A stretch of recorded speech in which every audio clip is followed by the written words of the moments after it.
Again good evening. Last class में हम लोग देख रहे थे 1938 1938 यहीं तक हुआ था लास्ट, जिसमें कांग्रेस ने द्वितीय बार अपनी सरकार बनाई, यानी पंडित रविशंकर शुक्ल जी के नेतृत्व में, है ना, मतलब मुख्यमंत्री बने थे वो। किसने त्यागपत्र दिया था? आंतरिक कलह के कारण मुख्यमंत्री के पद से।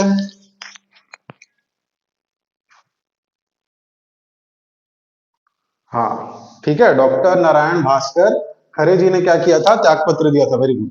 और उनकी जगह पे बनाया गया जो शिक्षा मंत्री थे, पंडित रविशंकर शुक्ल जी।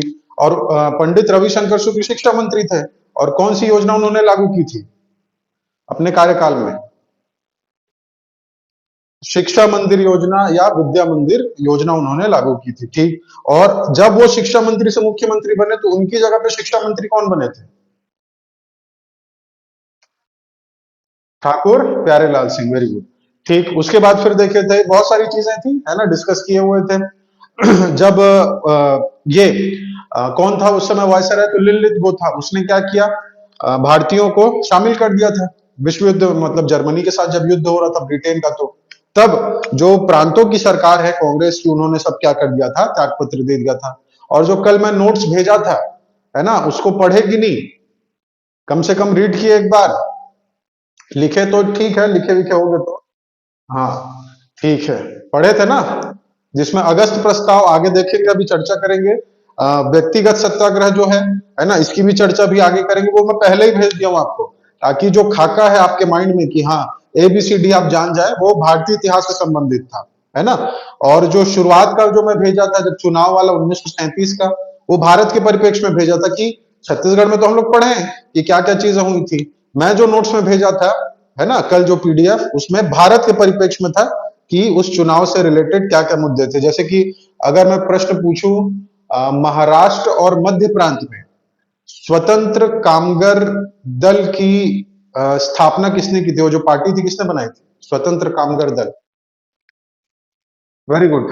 भीमराव अंबेडकर। ठीक है, तो ये सब जो चीजें थी वो हम लोग क्लास में नहीं किए हैं, है ना, क्योंकि बताने का बहुत सारा रहता है भाई, है ना। बताते रहेंगे तो वही एक टॉपिक जो है कम से कम हफ्ता भर चल जाएगा, इतना बताने का रहता है। लेकिन एग्जाम के पॉइंट ऑफ व्यू से, आपके अभी ऑब्जेक्टिव के पॉइंट ऑफ व्यू से, प्री और मेंस के हिसाब से कितना इंपॉर्टेंट है उसी चीज को देख रहे हैं, है ना।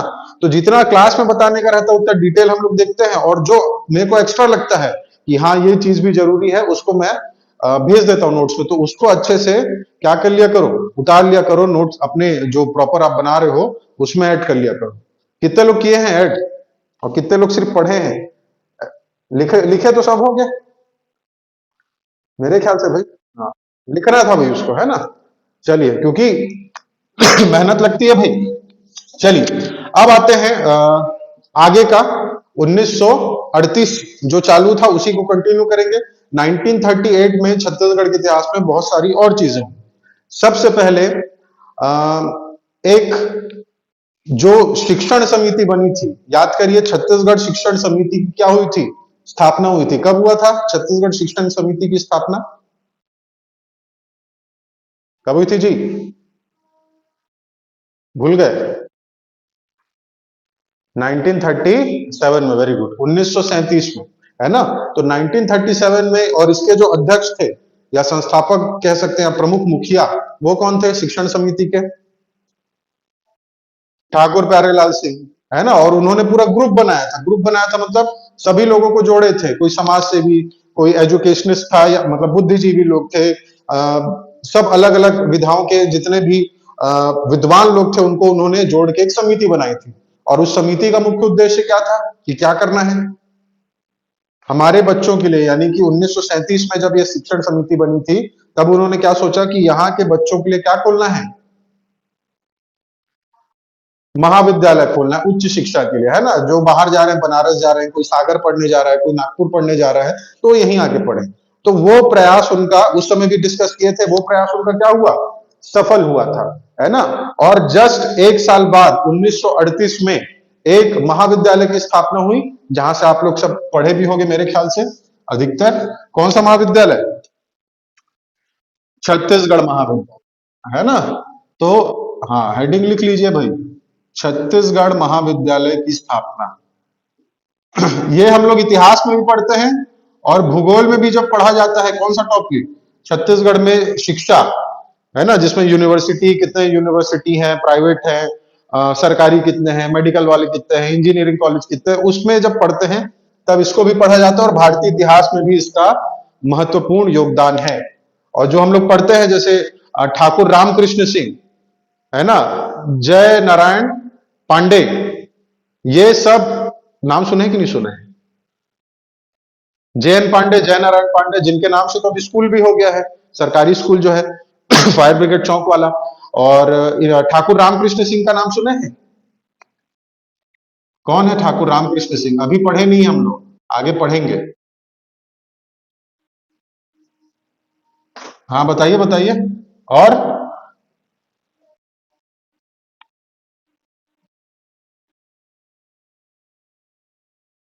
Very good. हाँ 1900, डेट भी बता दो, इतना बता दिए तो।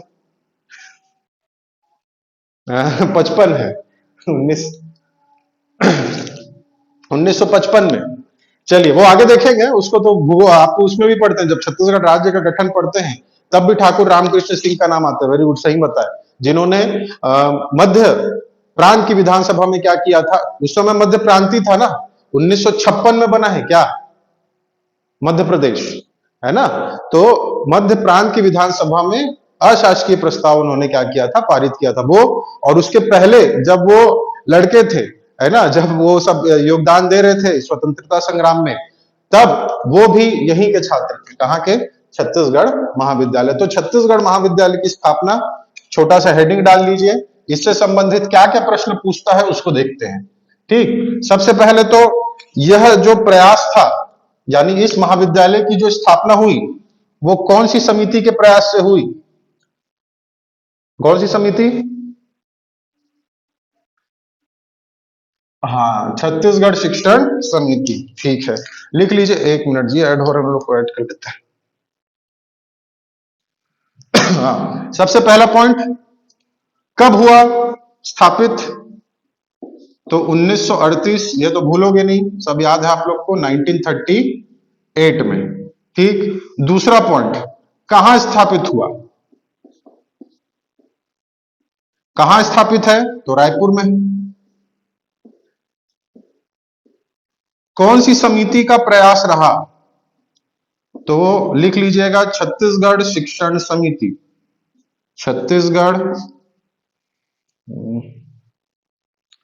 छत्तीसगढ़ शिक्षण समिति।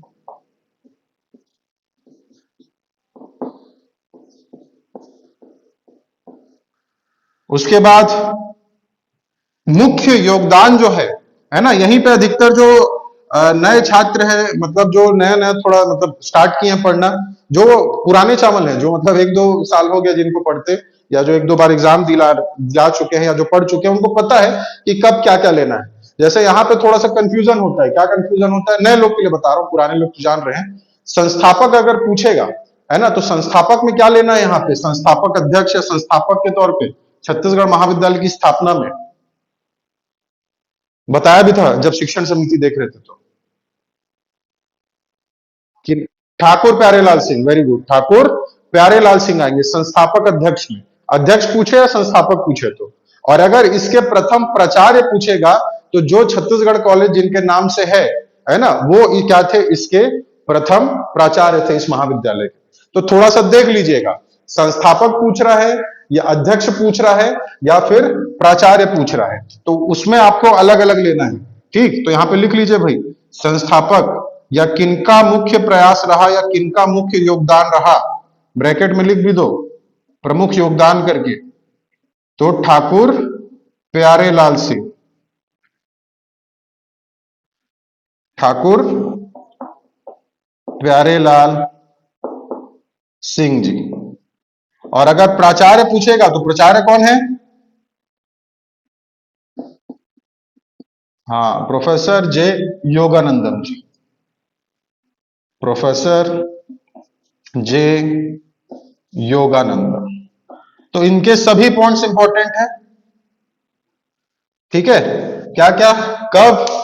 तो 1938। कहां पूछेगा? तो रायपुर में। कौन सी शिक्षण समिति थी? तो छत्तीसगढ़ शिक्षण समिति।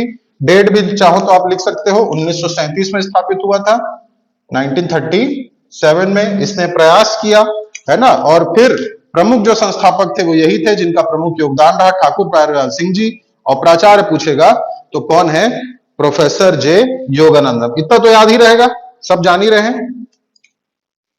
क्लियर है? इतना मिटा दूं, आगे बढ़े? चलिए, अब ये अभी इतना याद रखो, इसमें छत्तीसगढ़ महाविद्यालय में अब इसकी जो चर्चा है ना कि यहां से कौन कौन पास आउट होके निकले और उन्होंने क्या क्या पूरा लंका दहन कर दिया किनका, अंग्रेजों का, वो सब की चीजें अभी आगे पढ़ेंगे। अभी सिर्फ याद रखना है कि इसकी क्या हुई है, स्थापना हुई है छत्तीसगढ़ महाविद्यालय की। ठीक, और यहाँ के जितने भी छात्र और छात्राएं थी, है ना, सब बढ़ चढ़ के हिस्सा लिए हैं किसमें? हमारे राष्ट्रीय आंदोलन में। चलिए, अब 1938 में ही, 1938 में ही एक जगह है, सब जान रहे हैं, छुई खदान। कौन से जिले में आता है छुई खदान?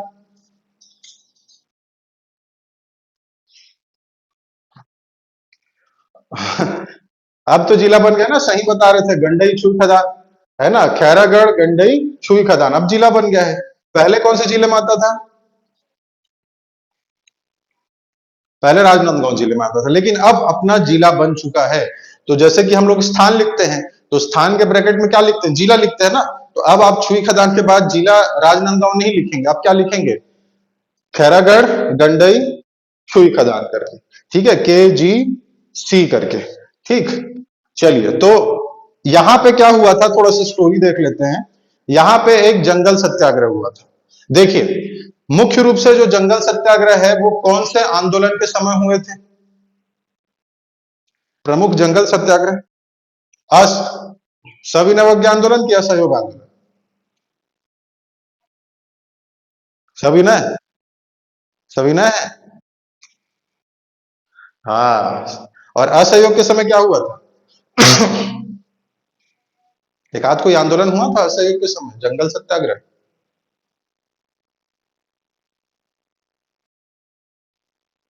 नगरी सिहावा, है ना। और बाकी जो हुआ है वो कब हुआ है? वो हुआ है सविनय अवज्ञा आंदोलन के समय। पढ़े थे ना? अरे सब भूल जाते हो, असहयोग बोल देते हो, बाकी लोग सही बता रहे थे, सविनय अवज्ञा पढ़े थे कि सविनय अवज्ञा आंदोलन में गांधी जी ने इतनी मांग रखी, 11 सूत्री मांग, 11 में से डांडी मार्च नमक बनाए। नमक हमारे पास नहीं था, बाहर से नमक मंगाते थे, लेकिन हमारे पास क्या था? हमारे पास था जंगल, और जंगल में फिर क्या किए? सत्याग्रह किए, आंदोलन किए, है ना। तो सर्वाधिक जो जंगल सत्याग्रह हुए हैं वो कौन से आंदोलन के समय हुए? कंफ्यूज मत होना, कौन सा आंदोलन? सविनय अवज्ञा आंदोलन के समय। ठीक, इसके अलावा भी बहुत सारे और अन्य जंगल सत्याग्रह हुए, लेकिन प्रमुख, हम लोग पूरा नाम पूरा डेट हिसाब से आपको याद करवाया था, अब भले भूल गए होगे कि याद है। शुरुआत कौन सा डेट था बता दो तो, शुरुआत डेट जून 1930। क्या बात है, कहां का जंगल सत्याग्रह? गट्टा सिल्ली, वेरी गुड। उसके बाद फिर जून के बाद नीचे उतारे थे, क्या चीज? जुलाई, है ना। कौन सा जुलाई? 24 जुलाई 1930, वेरी गुड। उसके बाद फिर कौन सा डेट था 24 जुलाई के बाद? 3 अगस्त, है ना। चलिए, याद है तो वापस उसमें नहीं जा रहा हूं। तो मैं क्या बता रहा था, सविनय अवज्ञा आंदोलन के समय, जैसा कि आप सब आंसर दे रहे थे, है ना, तो वैसे ही जंगल सत्याग्रह और भी हुए हैं, लेकिन बाद में हुए, प्रमुख रूप से सविनय अवज्ञा आंदोलन के समय। तो 1938 में 2 जगह जंगल सत्याग्रह हुआ। एक हुआ था छुई खदान, जो कि अभी हेडिंग लिखेंगे, और दूसरा हुआ था बदरा टोला में। कहां हुआ था? तो बदरा टोला। दोनों आते हैं राजनांदगांव जिला, लेकिन अब विभाजन के बाद जो छुई खदान है वो अलग से तहसील, अब जिला बन चुका है ना, खैरागढ़ गंडई छुई खदान। तो ये जो छुई खदान है वहां पे भी जंगल सत्याग्रह हुआ, और एक जो बदरा टोला करके जगह है राजनांदगांव में, वहां पे भी 1938 में क्या हुआ था? जंगल सत्याग्रह हुआ था। तो सबसे पहले बात करते हैं छुई खदान की। तो छुई खदान में जो जंगल सत्याग्रह हुआ था 1938 में हुआ, और वहां का जो राजा था उसने क्या किया था? प्रतिबंध लगा दिया था, है ना। आसपास के जितने भी गांव वाले थे और आसपास के जितने भी प्रमुख जो जनजाति आदिवासी लोग हैं, जो जिनका जो डिपेंडेंसी है ना, जो निर्भर है किस पे? जंगल पे। तो वहां के जो राजा है वहां उसने क्या किया था? प्रतिबंध लगा दिया इस चीज पे कि मतलब नहीं जा सकते। अब भाई राजा है, उसकी रियासत है ना। और वहां पे जो प्रशासन है उसके भी नियम कायदे कानून थे, लेकिन उसका जो साठ गांठ है अंग्रेजों के साथ था, है ना। तो वो अपना पावर दिखा रहा था, कहने का मतलब ये है। तो यहाँ पे रियासत के राजा ने क्या किया था, प्रतिबंध लगा दिया। और यहाँ पे जो प्रमुख नेतृत्व करता थे इस आंदोलन के, कौन सा जंगल सत्याग्रह, कौन सा जंगल सत्याग्रह अभी जो देख रहे हैं, छुई खदान, है ना। तो छुई खदान जंगल सत्याग्रह के जो प्रमुख नेतृत्व करता थे वो थे रायपुर, जो षड्यंत्र केस हुआ था एक, पढ़े हैं? नहीं, ओ सॉरी, षड्यंत्र केस बोल दिया क्या, रायपुर पत्र बम केस जी, पत्र बम केस, सॉरी, षड्यंत्र केस बोल दिया। पत्र बम केस के जो नेतृत्व करता थे वो कौन थे, फास्फोरस कागज को सोख के जो क्या करते थे, हर्षुल जी, वेरी गुड, राम नारायण मिश्र हर्षुल। तो राम नारायण मिश्र हर्षुल ने क्या किया था, प्रमुख सहयोग किया, इस आंदोलन का नेतृत्व किया और दिल्ली तक गए थे गांधी जी से मिलने। अब बाद में गांधी जी क्या बोल दिए इस आंदोलन को लेके वो आगे देखेंगे। अभी सबसे पहले हेडिंग लिखिए, एक मिनट जी, ऐड हो रहे हैं। हाँ, सबसे पहले हेडिंग लिखिए, छुई खदान जंगल सत्याग्रह। पॉइंट्स लिखते जाएंगे, स्टोरी देखते जाएंगे, याद हो जाएगा आराम से, कोई दिक्कत वाली बात नहीं। छुई खदान जंगल सत्याग्रह 1938, 1938।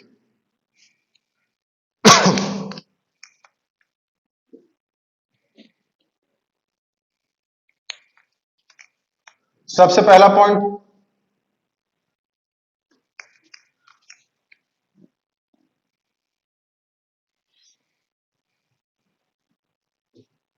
फर्स्ट पॉइंट, कब हुआ, तो कब हुआ, 1938 में, 1938।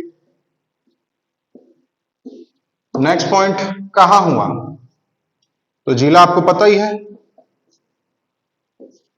छुई खदान क्षेत्र, और जिला बोलेगा तो गौरेला, पेंड्रा, ओ सॉरी, खैरागढ़, गंडई, छुई खदान, के जी सी लिख दिया हूं शॉर्ट में, खैरागढ़, गंडई, छुई खदान, ये आपको याद रखना है। उसके बाद नेतृत्व, नेतृत्व बताया अभी, कौन थे प्रमुख नेतृत्व करता इस आंदोलन के, जो रायपुर बोलता हूं बार बार, पत्र बम केस से संबंधित थे, राम नारायण मिश्र हर्षुल। हाँ, और राम नारायण मिश्र हर्षुल से एक और चीज, कि ये क्या थे, सविनय आंदोलन में कौन सा पद इन्हें मिला था, डिक्टेटर का, वेरी गुड। और कौन से डिक्टेटर का, क्रम में, राधाबाई के बाद वाला। क्या था ट्रिक, क्या था ट्रिक, रश सुमा रारा बल। हाँ, तो कौन से नंबर के हुए, छठवें नंबर के, है ना, छठवें, राधाबाई जी से, राधाबाई जी के बाद, है ना। तो यहां पे आपको याद रखना, नेतृत्व करता वही राम नारायण मिश्र हर्षुल जी की बात कर रहे हैं। तो राम नारायण मिश्र हर्षुल। हाँ,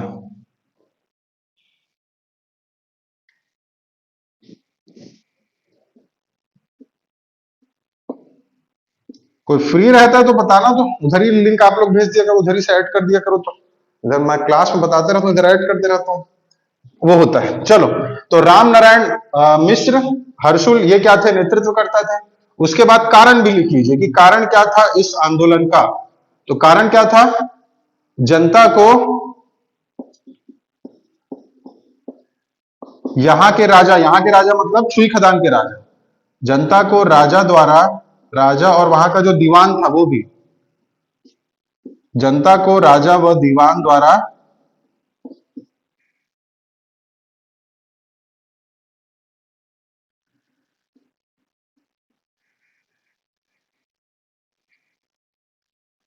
शोषण किया जाना, यह क्या था, इसका प्रमुख कारण था। शोषण किया जाना मतलब उनकी जो मूलभूत आवश्यकता है ना, पहले तो ऐसे डेली नीड्स के दुकान, पहले तो इतने सब शॉप वॉप मॉल ये सब तो नहीं रहते थे, है ना, सब प्राकृतिक थे, प्रकृति से जीवन यापन करते थे, डिपेंडेंसी थी। अभी भी बिना प्रकृति के रह पाएंगे क्या हम लोग, नहीं रह पाएंगे। तो यहाँ पे जो प्रमुख गांव वाले हैं, जो वहां के प्रमुख जनजाति वर्ग के लोग थे, सब निर्भर थे जंगल पे, वहां की भूमि पे। ठीक है, तो यहाँ पे राजा द्वारा क्या किया जा रहा था, मनमाना टैक्स भी लगा दिया गया था, और साथ ही प्रतिबंध भी लगा दिया गया था कि आप यहाँ पे भूमि पे जो अपने क्या कह सकते हैं, जो गाय बैल बकरी हैं, उसे आप चरा नहीं सकते, यहाँ की लकड़ी को आप उपयोग नहीं कर सकते, और भी बहुत सारे प्रतिबंध गांव वालों पे लगा दिए गए थे, जिसका विरोध किया गया। तो यहाँ पे एंट्री होती है किनकी, राम नारायण मिश्र हर्षुल जी की। एक व्यक्ति थे गोवर्धन करके, है ना, गोवर्धन जी और राम नारायण मिश्र हर्षुल जी। जैसा कि आपको पता है कि हर साल दिसंबर माह में कांग्रेस का क्या होता था, वार्षिक अधिवेशन होता था। तो 1938 में, 1938 में हरिपुरा में एक अधिवेशन हुआ था कांग्रेस का। कहां हुआ था, तो हरिपुरा में, हरिपुरा। तो हरिपुरा अधिवेशन में हर्षुल जी, है ना, और एक व्यक्ति, क्या नाम बताया जिनका, सबका ध्यान है कि नहीं इधर, हाँ, गोवर्धन दास जी, है ना, गोवर्धन या गोवर्धन दास जी याद रख लो। तो गोवर्धन दास जो थे, वो यहीं के थे, यहीं के थे मतलब राजनांदगांव क्षेत्र के थे, उस समय राजनांदगांव, है ना। तो छुई खदान राजनांदगांव क्षेत्र के कौन, गोवर्धन दास जी, और इधर राम नारायण मिश्र हर्षुल जी, दोनों की मीटिंग कहां हुई, जो हरिपुरा में अधिवेशन हुआ था कांग्रेस का, वहां पे दोनों मिले, और इस संबंध में कि वहां पे जनता को क्या कर रहे हैं, शोषण किया जा रहा है राजा के द्वारा। तो इस चीज को लेकर दोनों में क्या हुआ, वार्तालाप हुआ। तो हर्षुल जी बोले कि ठीक है, मैं आपका क्या करूंगा, सहयोग करूंगा करके, है ना। तो यहाँ पे गोवर्धन दास जी, इनके अलावा राम नारायण मिश्र, हर्षुल जी, इसके अलावा और भी बहुत सारे लोग थे। एक का नाम है समारू बरई करके, है ना, ये भी एक प्रमुख व्यक्ति थे। तो ये सब तीनों चारों मिलके, इनके साथ इनका और भी संगठन था, सभी मिलके क्या किए, आंदोलन का यहाँ पे नेतृत्व किए। ठीक है, तो आपको इसमें क्या याद रखना है, ऑब्जेक्टिव के पॉइंट ऑफ व्यू से आपको याद रखना है सबसे पहले इंपॉर्टेंट, कब हुआ करके। तो कब हुआ, 1938 में हुआ। कहां हुआ, तो छुई खदान में। नेतृत्वकर्ता कौन थे, राम नारायण मिश्र हर्षुल। कारण तो आपको पता ही है ना। इसके अलावा प्रमुख सहयोगियों का नाम लिख लीजिए। ठीक है, यह भी इंपॉर्टेंट है, प्रमुख सहयोगी। दो नाम बताया, क्या क्या नाम है प्रमुख सहयोगियों का,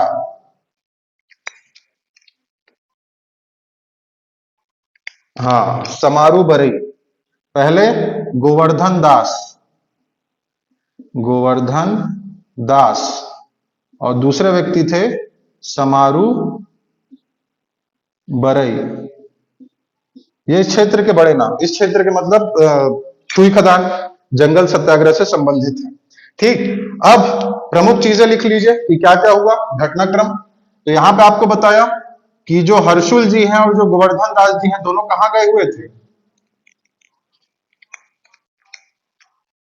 हरिपुरा अधिवेशन, है ना। तो लिख लीजिए 1938 में, 1938 में कांग्रेस के हरिपुरा अधिवेशन में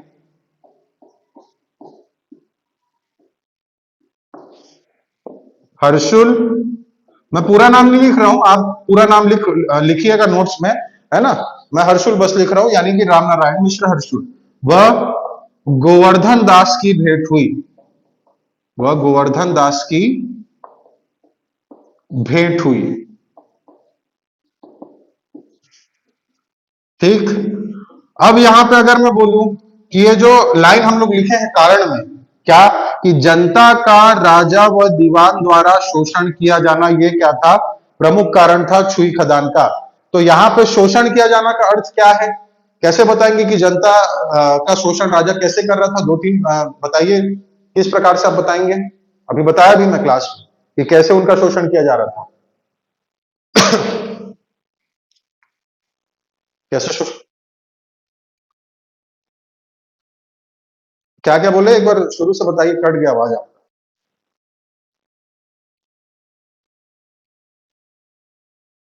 हाँ, प्रतिबंध लगा दिया गया, हाँ, वंचित कर दिया, प्रतिबंध, हाँ, और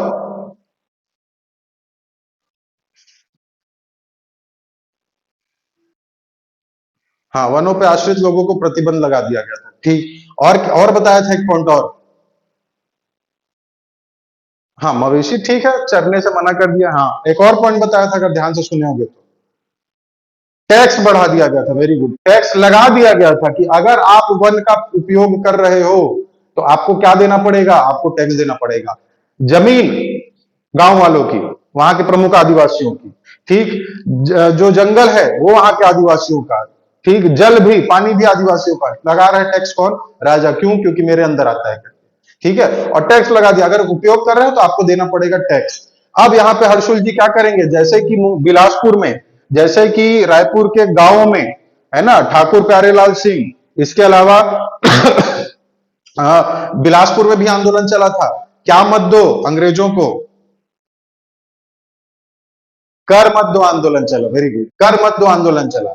तो यहाँ पे भी हर्षुल जी और इनके जो प्रमुख सहयोगी हैं गोवर्धन दास जी, समारू बरई जी, ये क्या बोलेंगे कि आप राजा को, यानी कि गांव वाले राजा को क्या मत दो, कर मत दो आंदोलन, है ना।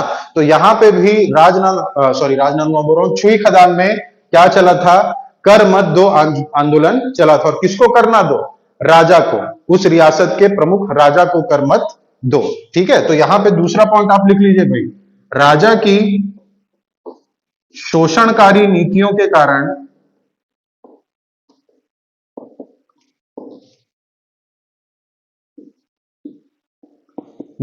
कारण वहां कर मत दो या कर ना पटाओ, जो भी आप लिखें, आंदोलन चलाया गया, ठीक, ये आपको याद रखना है, क्या, कौन सा आंदोलन, कर मत दो आंदोलन, है ना, किसके खिलाफ, तो वहां के रियासत के राजा के खिलाफ।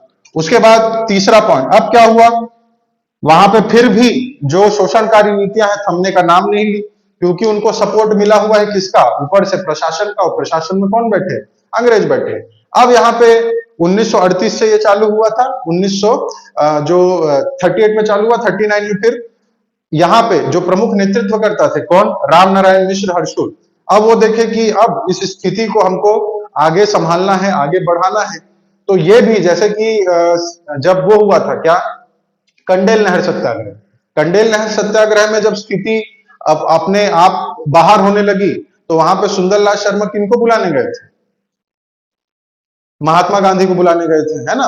और इस समय हर्षुल जी भी क्या करते हैं, 1939 में दिल्ली जाते हैं, और दिल्ली में गांधी जी को क्या करते हैं, बोलते हैं कि आप क्या करो, यहाँ पे जो चल रहा है, कौन सी रियासत, छुई खदान में, कि ये जो जंगल सत्याग्रह किया जा रहा है उसका आप क्या करो, सपोर्ट करो या मार्गदर्शन दीजिए कि हम क्या करें।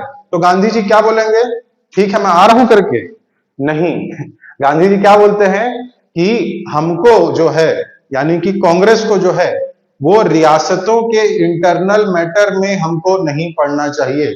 कौन बोले ऐसा, तो गांधी जी बोले, क्या बोले कि रियासत, क्योंकि ये क्या था, ये रियासत थी, यहाँ पे प्रमुख रूप से जो अंग्रेज है उनके द्वारा ये कार्य किया जा रहा था क्या, श्री खदान में,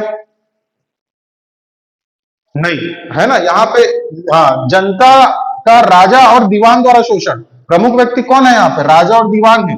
तो यहाँ पे गांधी जी क्या बोले कि हमको रियासतों के अंदरूनी मामले में, हमको का अर्थ है कांग्रेस को, है ना, क्योंकि उस समय प्रमुख जो संगठन था, है ना, और जो बात भी मानी जा रही थी गांधी जी की, वो संगठन ही कांग्रेस ही मानता था, है ना, और वो भी कांग्रेस को ही बोलते थे कि ये सब कार्य करना है करके। तो गांधी जी क्या बोले कि हमको रियासतों के अंदरूनी मामले में नहीं जाना चाहिए। इससे क्या होगा बाद में, क्योंकि जनता को किसके अंदर रहना है, राजा के अंदर रहना है, और राजा अंग्रेज तो नहीं है, राजा का कभी ना कभी हृदय परिवर्तन तो होगा ही। गांधी जी अपनी विचारधारा वाले थे, है ना, गांधी जी क्या बोले कि इनका बाद में, भाई भारतीय आदमी है, भारतीय है, अंग्रेज तो नहीं है, है ना, तो कभी ना कभी इसका हम लोग क्या करेंगे, हृदय परिवर्तन करेंगे। दो रीजन है गांधी जी का मना करने के पीछे, मना करने का मतलब यह है कि अंदरूनी मामले में हमको क्या नहीं करना चाहिए, इंटरफेयर नहीं करना है, कांग्रेस को करेंगे। तो हर्षुल जी को वो बोले कि स्थगित कर दो आंदोलन को, क्या कर दो, स्थगित कर दो, मामला अपने आप ही क्या हो जाएगा, शांत हो जाएगा, और हुआ भी वही चीज, ठीक है, हुआ भी बाद में वही चीज। तो यहाँ पे क्या था, गांधी जी गांधी जी के स्थगित करने का पहला रीजन ये था कि वो ये देख रहे थे कि यहाँ पे जो राजा है वो क्या है, भारतीय है, कभी ना कभी हृदय परिवर्तन होगा, इसका करेंगे, हम ही लोग करेंगे, है ना।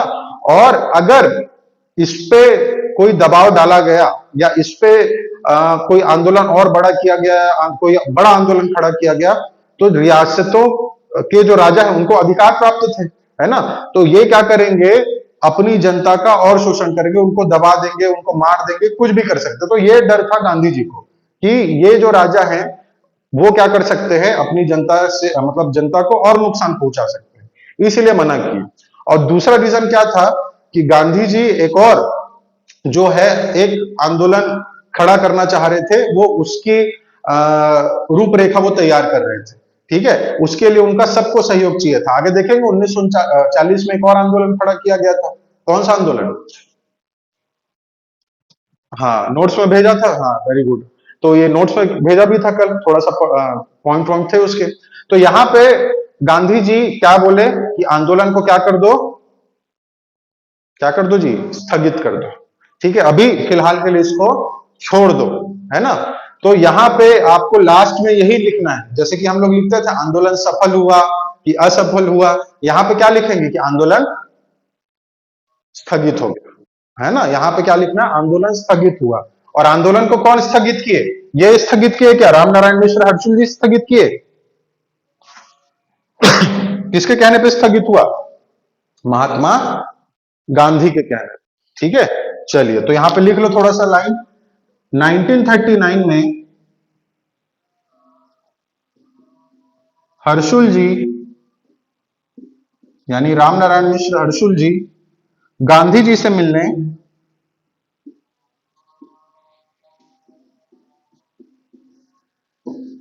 कहां गए? कोलकाता। कहां गए गांधी जी से मिलने? दिल्ली गए। हाँ, दिल्ली गए या दिल्ली गए, ठीक। और सुंदरलाल शर्मा जी गांधी जी से मिलने कहां गए थे? हाँ, वो बंगाल गए थे, कोलकाता गए थे, ठीक है।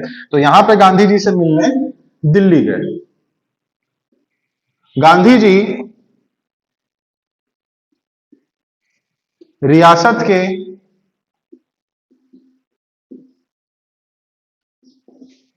अंदरूनी मामले में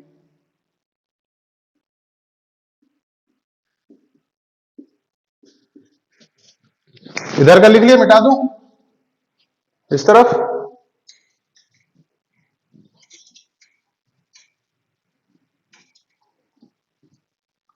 रियासत के अंदरूनी मामले में हस्तक्षेप के खिलाफ थे, हस्तक्षेप के खिलाफ थे।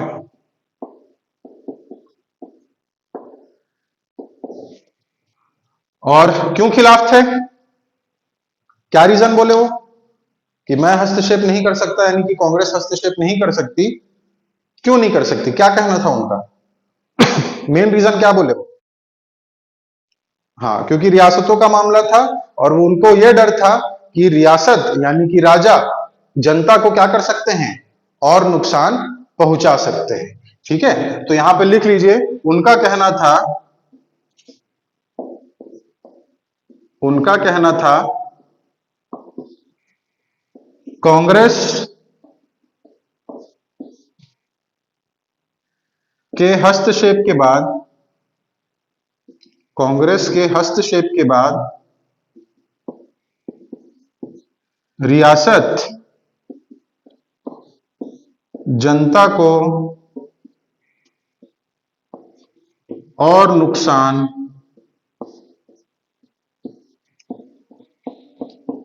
पहुंचाएगी, इसलिए उन्होंने या इसलिए गांधी जी के कहने पर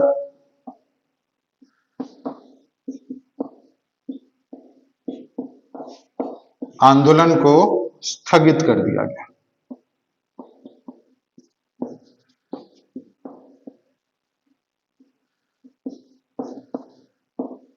लेकिन अगर आप इसका लास्ट पूछेंगे, लास्ट मतलब कि आखिर में चलो स्थगित तो कर दिए, लेकिन बाद में हुआ क्या, निर्णय क्या हुआ, ऐसी जनता का क्या शोषण होता रहा कि राजा थोड़ा बहुत क्या कर दिया, छूट दे दिया या प्रतिबंध हटा दिया, है ना। तो यहाँ पे अगर प्रश्न अगर आपके मन में ये चल रहा है तो इसका सीधा सा उत्तर है कि आंदोलन को स्थगित किया गया। स्थगित करने के बाद मामला थोड़े महीनों बाद अपने आप शांत हो गया और जो राजा द्वारा क्या लगाए गए थे, प्रतिबंध लगाए गए थे, वो धीरे धीरे कर एकाएक नहीं हटे हैं। ये भी है ना कि ये जहां पे प्रतिबंध लगा, यहाँ का टैक्स बढ़ा दिया तो एकदम हटा दिया धाए से नहीं, है ना। उसने क्या किया, धीरे धीरे उसको हटाया। अब यहाँ पे मेन रीजन क्या था कि राजा जो था वो एक नंबर का मतलब कपटी, लालची, लोभी व्यक्ति था क्या? तो नहीं, क्योंकि अंग्रेजों द्वारा क्या कर दिया गया था, राज्य पर टैक्स बढ़ा दिया गया था, तो उसने क्या कर दिया इधर, अब भाई राजा को बोल रहे यहाँ से आओ मेरे को पैसा दो, तो राजा कहां से देगा? अपने जेब से देगा क्या? अपना एफडी तुड़वा देगा? जनता से लेगा, गांव वालों से लेगा, ठीक है। तो उसने क्या किया, इधर टैक्स बढ़ा दिया था। तो जैसे जैसे धीरे धीरे स्थिति संभलती गई, धीरे धीरे प्रतिबंध भी हटते गए और बाद में फिर मामला वो भी हो गया था, शांत भी हो गया। तो यहाँ पे आपको जो मेन चीज याद रखना है ना, कि इसके लास्ट में क्या हुआ, तो आंदोलन को स्थगित कराया गया था और उसके थोड़े दिनों बाद, कुछ महीनों बाद धीरे धीरे जो आंदोलन था, यानी जो मांगे थी, यानी जो जनता त्रस्त हो रही थी, वो भी धीरे धीरे क्या हो गई, स्थिति सामान्य हो गई। क्लियर है? क्लियर है जी? हाँ, तो यहाँ पे जो लास्ट वाला पूछेंगे तो लास्ट में धीरे धीरे स्थिति सामान्य हो गई है। लेकिन अगर एट प्रेजेंट का पूछोगे कि 38 39 में क्या हुआ, तो आंदोलन स्थगित हो गया था। ये नया वाला है ना, इतने दिन से हम लोग पढ़ते थे आंदोलन अच्छा रहा, सफल रहा, कुछ आंदोलन असफल रहा, ये सब चीजें पढ़े। यहाँ पे पहला ऐसा निकल के सामने आ रहा है जहां पे आंदोलन ना तो सफल हो रहा है ना असफल हो रहा है, क्या हो रहा है, स्थगित हो रहा है। और स्थगित होने का अर्थ क्या है, एट प्रेजेंट आंदोलन क्या हो गया है, असफल हो गया।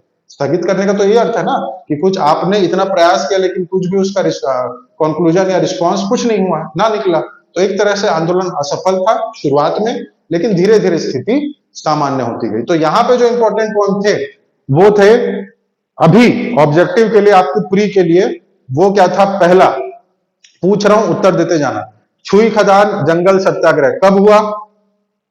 जल्दी जल्दी बताते जाओ, फिर नेक्स्ट टॉपिक आएंगे। 1938 में, ठीक है। जिला कौन सा आएगा? छुई खदान, खैरागढ़, गंडई, छुई खदान, ना कि राजनांदगांव। Very good. उसके बाद इसके प्रमुख प्रणेता या नेतृत्वकर्ता कौन थे जिन्होंने स्थिति संभाली? राम नारायण मिश्र, हर्षुल। इनके अलावा और कौन कौन प्रमुख व्यक्ति थे इस आंदोलन से संबंधित? Very good. समरू है ना, समारू बरई, और इनके अलावा गोवर्धन दास जी। और हरिपुरा अधिवेशन में गोवर्धन दास जी और हर्षुल जी मिले थे, ठीक है। उसके बाद फिर रूपरेखा तैयार की गई। कौन सा आंदोलन चला है शुरू में? कर मत दो आंदोलन चला है, ठीक। और कर मत दो आंदोलन के बाद फिर जब स्थिति उनको लगा कि अब हमको और कोई बड़े नेतृत्वकर्ता की जरूरत है, तो किससे मिलने गए थे? गांधी जी से मिलने। कहा कहाँ गए? दिल्ली गए। और दिल्ली में गांधी जी क्या बोले कि आंतरिक मामला है ना, उसकी स्थिति को देखे कि ऐसी प्रशासन द्वारा लाद दिया गया टैक्स, कैसे करेगा, इधर ही से वो कर रहा है ना, धीरे धीरे वो अपना संभाल लेगा। दूरदर्शी थे, देख लिया वो। उसके बाद उन्होंने क्या बोला कि आंदोलन को क्या कर दो, स्थगित कर दो, है ना। तो धीरे से स्थिति क्या हो गई, संभल गई। तो इतना था कौन सा, छुई खदान जंगल सत्याग्रह 1938। चलिए मिटा दूं, आगे बढ़े। अब आते हैं एक और, बदरा टोला जंगल सत्याग्रह। बदरा टोला जंगल सत्याग्रह, यहां पे भी क्या हुआ, तो यहां पे प्रशासन का प्रमुख योगदान रहा इसमें, ठीक है। इसमें राजा वाला मैटर नहीं है, यहाँ पे प्रशासन का है। और अगर छुई खदान और बदरा टोला को पूछे कि दोनों में इंपॉर्टेंट क्या है, तो दोनों इंपॉर्टेंट है। लेकिन अगर आप पिछला प्रश्न पत्र उठा के देखें ऑब्जेक्टिव वाला, तो जो बदरा टोला है उससे थोड़े ज्यादा प्रश्न आए हुए हैं, मतलब 19-20 का ही फर्क है, दोनों पूछा गया है। लेकिन बदरा टोला से थोड़ा ज्यादा आ जाता है। क्यों ज्यादा आ जाता है? क्योंकि यहाँ पे पुलिस द्वारा, प्रशासन द्वारा क्या चीज चलाई गई थी, क्या चलाई गई थी, क्या मार रहा हूं, गोली, है ना, गोली चलाई गई। अब प्रशासन द्वारा गोली चलाई गई है भीड़ पे, तो ऐसा तो नहीं होगा कि सब के सब बच जाएगा। भीड़ पे गोली चली है मतलब एक ना एक तो क्या होंगे, वीर गति को प्राप्त होंगे, शहीद होंगे, है ना। जैसे कि एक मजदूर आंदोलन में देखे थे, कौन सा मजदूर आंदोलन जिसपे गोलीबारी हुई थी और एक व्यक्ति मारा गया था, कौन सा? हाँ, दूसरा मजदूर आंदोलन, द्वितीय वाला। अरे डेट बताया करो ना, 1900 24 है ना। किसकी मृत्यु हो गई थी, नाम याद किए थे? जरहू की मृत्यु हुई थी। ठीक है, तो वो इंपॉर्टेंट हो जाते हैं, है ना। वैसी बदराटोला जंगल सत्याग्रह में भी क्या हुआ था, गोलीबारी चलाई गई थी और एक व्यक्ति की मृत्यु हुई थी। इनका नाम था रामधीन घोड़ या रामाधीन घोड़। ठीक है, तो अब देखते हैं इनकी स्टोरी। तो सबसे पहले हेडिंग लिख लीजिए, बदराटोला जंगल सत्याग्रह। बदराटोला, और ये कौन से जिले में है? ये राजनांदगांव।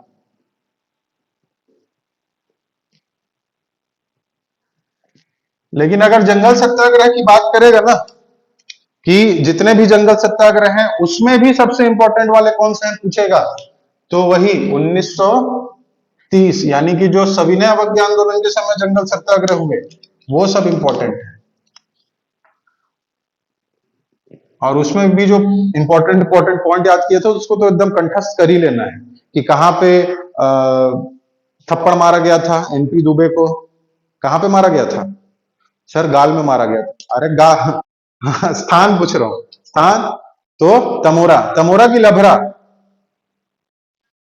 तमोरा। हाँ, और जिला कौन सा है?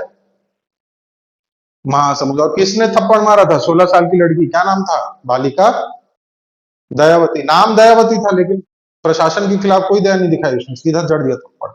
कौन सा आंदोलन था जिसमें सिर्फ गोंड, मतलब सिर्फ गोंड नहीं, सिर्फ मतलब प्रमुख रूप से गोंड जनजाति के लोगों का योगदान रहा? लभरा। और इसके प्रमुख नेतृत्वकर्ता कौन थे? अरिमर्दन गिरी। और तमोरा के प्रमुख नेतृत्वकर्ता?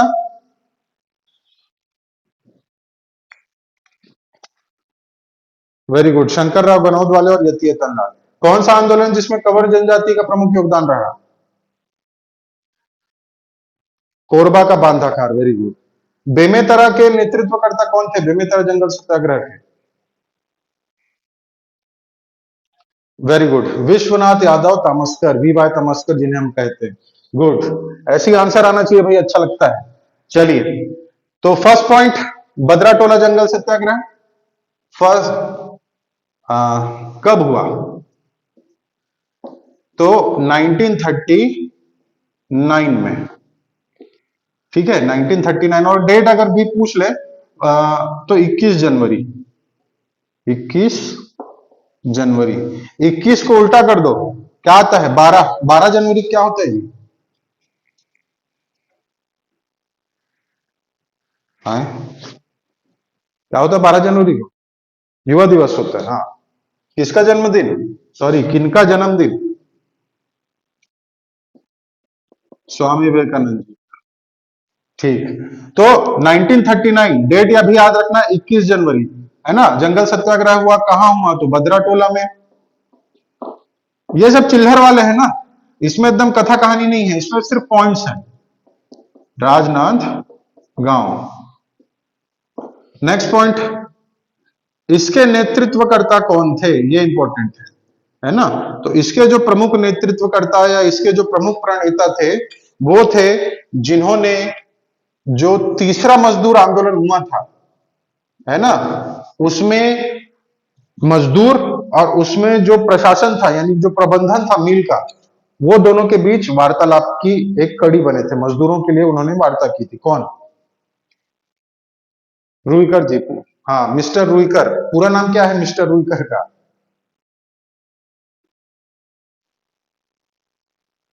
हाँ, पन्ना पलट लो।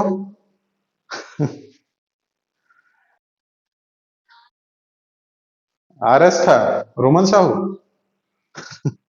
तो यही था, रामचंद्र सखा राम, यही है रुईकर। ठीक है, मिस्टर रुईकर ही याद रखो। मिस्टर रुईकर जो है, अब देखो इसका क्या था, यहां पे भी जो गांव वाले थे, क्योंकि जो जंगल सत्याग्रह हुआ, सॉरी जो मजदूर आंदोलन हुआ 20, 24 और 37 में हुआ, तो 37 वाला का जो इम्पैक्ट था, है ना, वो बहुत भारी पड़ा भाई लोगों पे, चाहे किसान हो चाहे मजदूर हो, है ना। वो देख लिए कि अगर हम में क्या आ गई, यूनिटी आ गई, हमारे में एकता आ गई, तो हम प्रशासन को क्या कर सकते हैं, घुटने टेकवा सकते हैं करके। तो यहाँ पे भी जो जंगल सत्याग्रह हुआ वो किनके द्वारा किया गया, वहां के मजदूरों, वहां के किसानों द्वारा किया गया, है ना। और ये बदरा टोला का जो प्रमुख केंद्र था, वहां के जो लोग थे, वो इम्पैक्ट पड़ा हुआ था किसका, जो तृतीय मजदूर आंदोलन है उसको वो लोग देखे थे, सुने थे, जाने थे, है ना। तो वहां पे बुलाया गया किनको, नेतृत्व कर्ता के रूप में रुईकर जी को, इन्हीं को, है ना। लिख लीजिए मिस्टर रुईकर, क्योंकि इन्होंने तीसरा जो मजदूर आंदोलन था उसमें प्रमुख भूमिका निभाई थी। तो वहां के गांव वालों ने, वहां के मजदूरों और किसानों ने इन्हीं को बदरा टोला जंगल सत्याग्रह का जिम्मा दिया नेतृत्वकर्ता के रूप में। ठीक, तो इनका नाम आपको याद रखना है, मिस्टर रुईकर। तो मिस्टर रुईकर का नाम दो बार आएगा, एक तृतीय मजदूर आंदोलन में हम लोग पढ़े हैं, और दूसरा यहां बदरा टोला जंगल सत्याग्रह। और यहां पे आपको बताया एक और इंपॉर्टेंट पॉइंट कि बदरा टोला और छुई खदान में ज्यादा प्रश्न किससे आया हुआ है, तो बदरा टोला से। क्यों, क्योंकि यहां पे मृत्यु हुई थी गोलीबारी में, और नाम क्या बताया था, रामाधीन।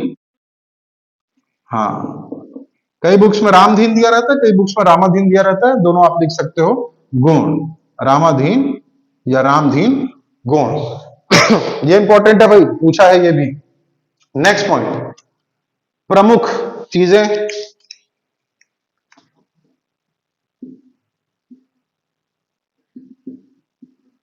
प्रमुख। अब यहां पे एक नाम तो हम लोग लिख लिए हैं, किनका, मिस्टर रुईकर जी का।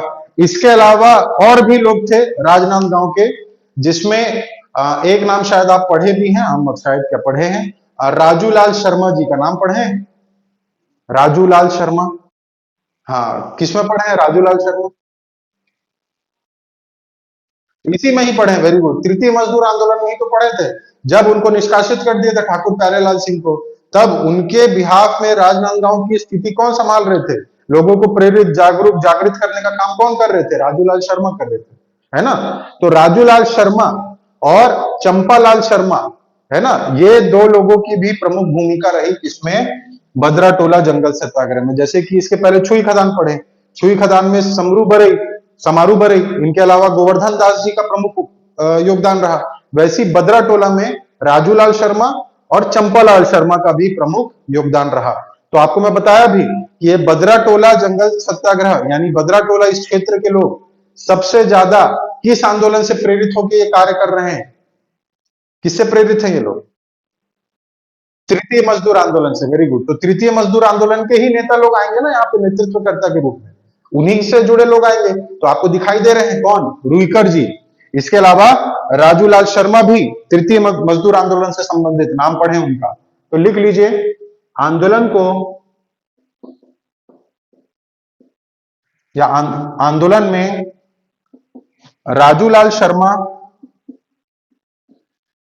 राजूलाल शर्मा तथा दूसरा नाम क्या बताया, चंपालाल शर्मा, राजूलाल शर्मा व चंपालाल शर्मा की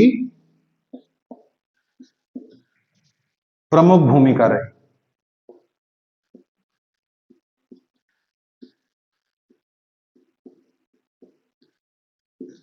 ठीक, या प्रमुख योगदान रहा, जैसे भी आप लिख सकते हैं, लेकिन नाम याद रखिएगा, राजूलाल शर्मा और चंपालाल शर्मा।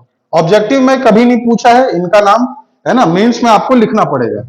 ऑब्जेक्टिव के पॉइंट से ये जो स्टार मार्किंग कर दिया वो ज्यादा इंपॉर्टेंट है, ये चारों पॉइंट्स याद रखना। इसके बाद फिर क्या हुआ, दूसरा पॉइंट, आंदोलन को रोकने के लिए, आंदोलन को रोकने के लिए प्रशासन द्वारा बिना चेतावनी के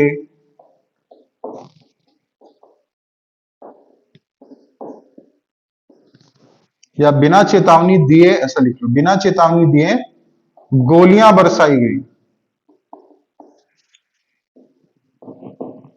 गोलियां बरसाई गई, जिसमें यही व्यक्ति रामाधीन गोण की, और ये कोई एकदम स्थानीय नागरिक है वैसे नहीं है, ये भी आदिवासी नेता थे, है ना, रामाधीन गोण। आप एकदम मतलब आम आदमी, ऐसा नहीं कि कोई इतना गोलीबारी चला रहे हैं तो कोई एक व्यक्ति ऐसे खत्म हो गया, नहीं। ये आगे नेतृत्व करता थे आदिवासियों के, तो एक प्रमुख आदिवासी नेता रामाधीन गोंड, इनकी क्या हो गई, मृत्यु हो गई। तो आप यहाँ पे ब्रैकेट में आदिवासी नेता लिख लीजिए, क्योंकि नेता बनने का ये अर्थ नहीं है भाई कि आप क्या करो, बढ़िया मेवा खाओ आज के जैसे, नहीं, है ना। सामने आपको रहना है, पीछे आपके क्या रहेंगे, जितने भी आपके सपोर्टर है वो पीछे रहेंगे, है ना, लेकिन आपको आगे रहना है। तो आगे थे बेचारे, नेतृत्व कर रहे थे, इसीलिए क्या हुए, पहली गोली भी इनको लगी। तो रामाधीन गोंड आदिवासी नेता शहीद हुए, या इनकी मृत्यु हो गई। ठीक, लेकिन नाम इंपॉर्टेंट है, नाम याद रखिएगा। चलिए, और उसके बाद फिर क्या होगा, ये खबर फिर जाएगी कहां, दिल्ली में। और दिल्ली में कौन बैठे हैं, हमारे बापूजी। हाँ, तो गांधी जी क्या बोलेंगे, क्योंकि उसी समय का ये भी है, कौन सा, और उसी क्षेत्र से संबंधित, क्योंकि छुई खदान, अभी हम लोग अलग जिला पढ़ रहे हैं ना, गहरागढ़ गंडई छुई खदान, लेकिन उस समय क्या था, एक ही तो था, छुई खदान बदरा टोला राजनांदगांव क्षेत्र में ही। तब गांधी जी क्या बोले कि आप इस आंदोलन को भी क्या कर दो, क्या कर दो जी, स्थगित कर दो। ठीक है, तो गांधी जी द्वारा इस आंदोलन को भी क्या कर दिया गया, स्थगित कर दिया गया। ठीक है, तो इसका भी सफल असफल आप क्या करेंगे, बाद में धीरे धीरे स्थिति क्या हो गई, संभल गई। ठीक है, क्योंकि उस समय गांधी जी की जो विचारधारा थी वो ये थी कि हमारा जो है वो सिर्फ क्या लेना है, हमको अब स्वतंत्रता प्राप्त करनी, हमारे दुश्मन है अंग्रेज, है ना। और अगर हम अपने ही राजाओं से, अपने ही क्षेत्र के लोगों से क्या करेंगे, लड़ते रहेंगे, तो हम आपसी टकराव ज्यादा होगा, है ना। हम समझाने, ऐसा नहीं कि समझाने का प्रयास नहीं करेंगे, समझाएंगे उनको, लेकिन लड़ेंगे नहीं उनसे, उनके खिलाफ आंदोलन नहीं करेंगे। ठीक है, प्यार से, वो जो था ना वो प्यार से समझाना, सत्यता की बात करना, वो अहिंसा वाले रास्ते पे ही वो चले, है ना। तो यहाँ पे आप स्थगित करने का ये अर्थ है कि आंदोलन खड़ा नहीं करना है उनको, उनको बातचीत के द्वारा क्या करना है, स्थिति को संभालना। आंदोलन किसके लिए खड़ा करना है, किसके लिए खड़ा करना है आंदोलन, अंग्रेजों के लिए। ठीक है, उनकी खटिया खड़ी करनी है करके, तो यहाँ पे स्थगित करने का यही अर्थ था। तो यहाँ पे आप लिख लीजिए, गांधी जी के कहने पे, गांधी जी के कहने पर यह आंदोलन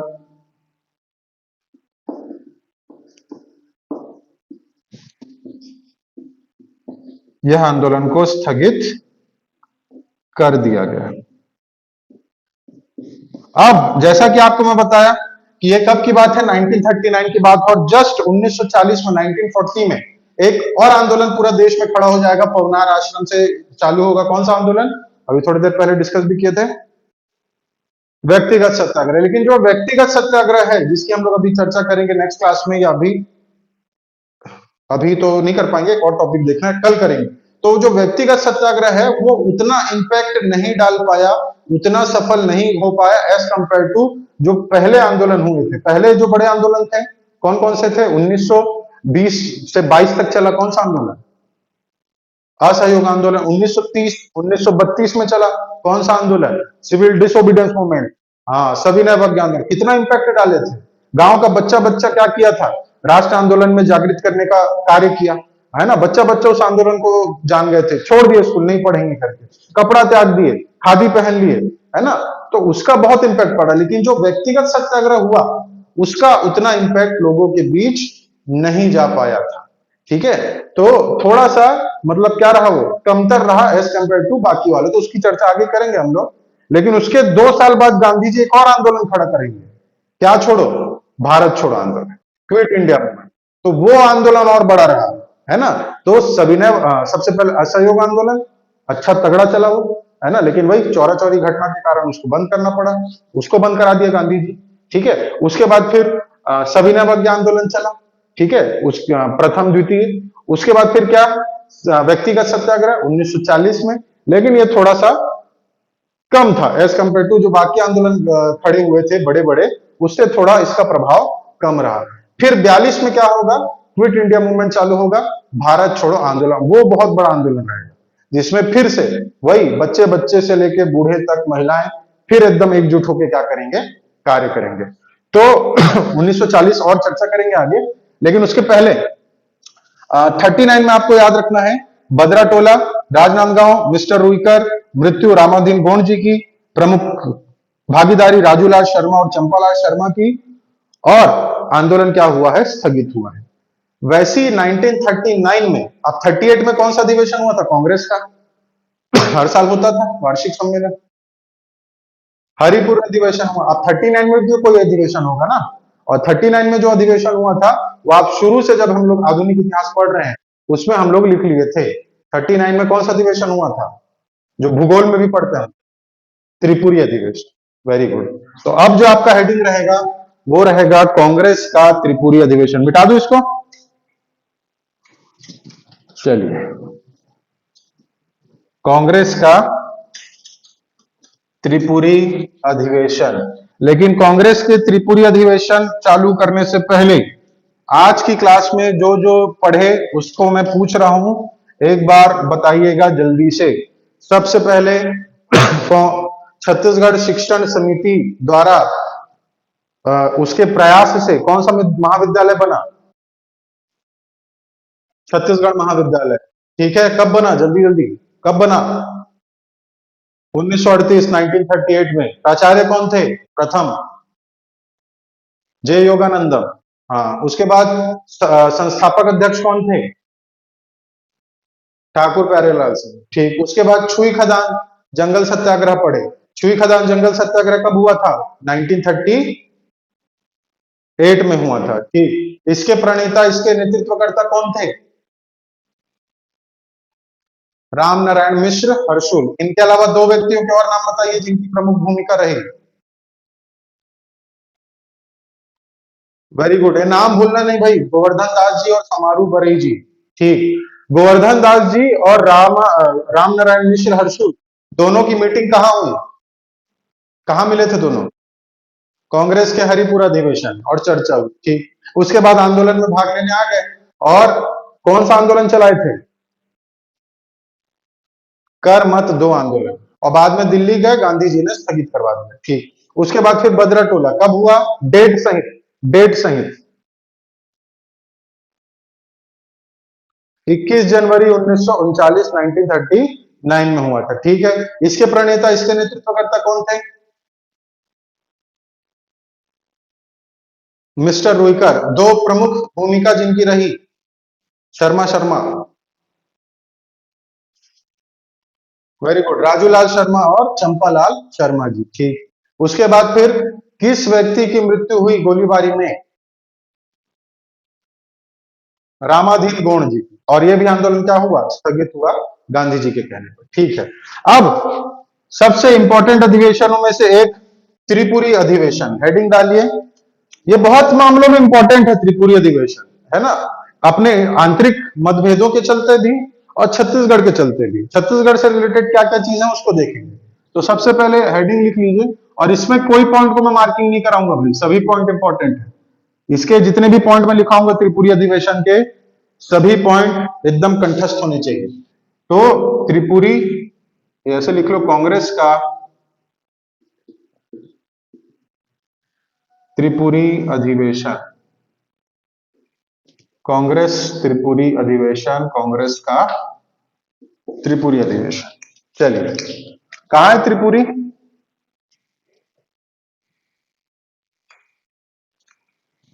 कहा है जी त्रिपुरी, मध्य प्रदेश में, कहां पास, जबलपुर के पास। ठीक है, कौन आए थे यहां से, कौन आए थे यहां से, त्रिपुरी से, माखनलाल चतुर्वेदी आए थे। Very good. ठीक है, जबलपुर के थे कर्मवीर पत्रिका के संपादक, गुड, माखनलाल चतुर्वेदी। लेकिन मैं वो जबलपुर, त्रिपुरी एक गांव है छोटा, है ना। अब तो इतिहास में भी इसका प्रमुख योगदान है। मैं पूछ रहा था छत्तीसगढ़ में कौन सा राजवंश आया था त्रिपुरी से, प्रमुख जिनका क्षेत्र रहा था, मूल स्थान, कलचुरी। Very good. हाँ, तो त्रिपुरी से कौन आया था, कलचुरी, और लगभग 200 सालों तक हमारे छत्तीसगढ़ में उन्होंने क्या किया, राज किया। और फिर कलचुरी के भी दो पार्ट हो गए थे, रतनपुर के कलचुरी और कहां कलचुरी, रायपुर के कलचुरी, है ना।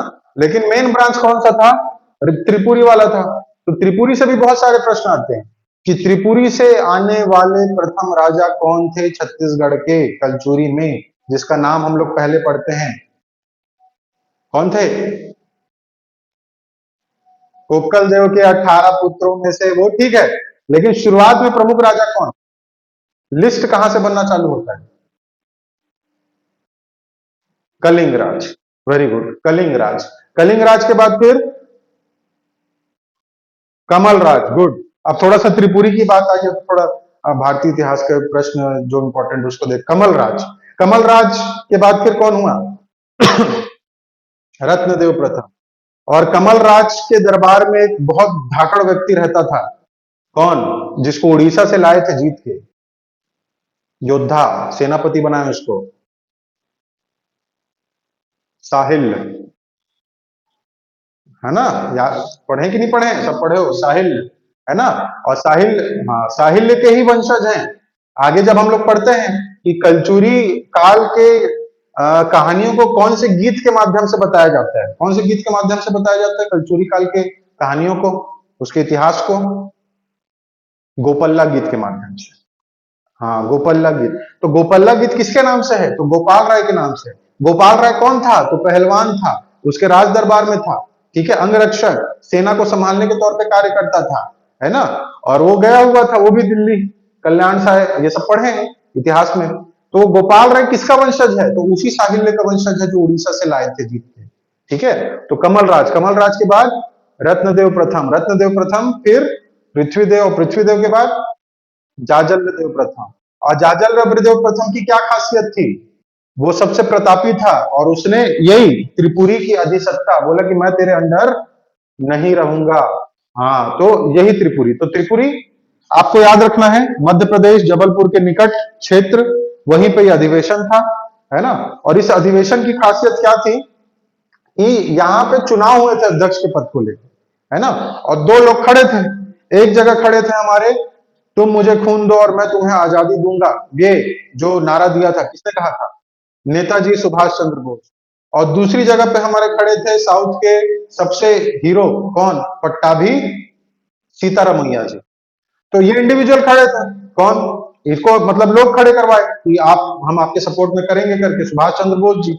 और इधर पट्टाभी सीतारमैया को कौन खड़े करवाए थे? तो वही हमारे बापू जी, गांधी जी, है ना? अब यहाँ पे वही क्लैश हो गया दोनों के बीच, है ना? अब लोग बोल रहे हैं किसको वोट दें यार, सुभाष चंद्र बोस जी को दें कि पट्टाभी सीतारमैया को दें?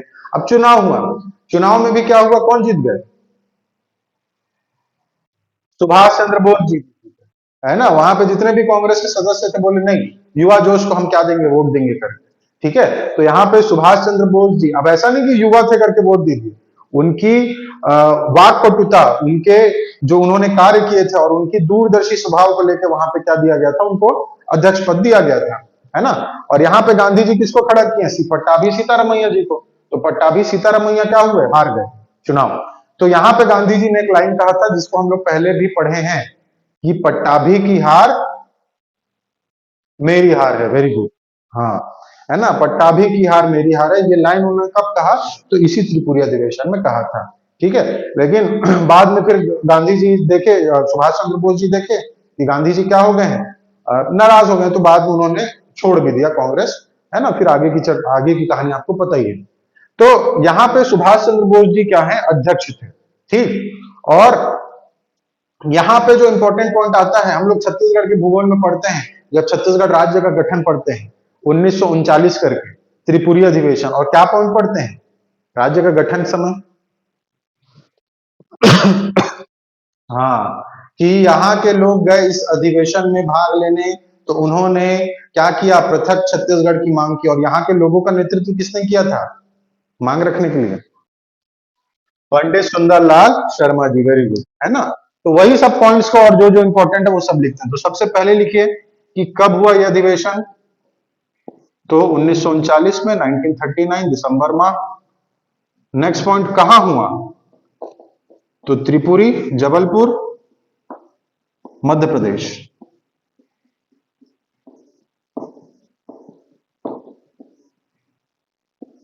मध्य प्रदेश, मैं शॉर्ट में लिख रहा हूं, आप लोग पूरा लिखना भाई, मध्य प्रदेश। नेक्स्ट पॉइंट, इसके अध्यक्ष कौन थे? तो अध्यक्ष थे नेताजी सुभाष चंद्र बोस।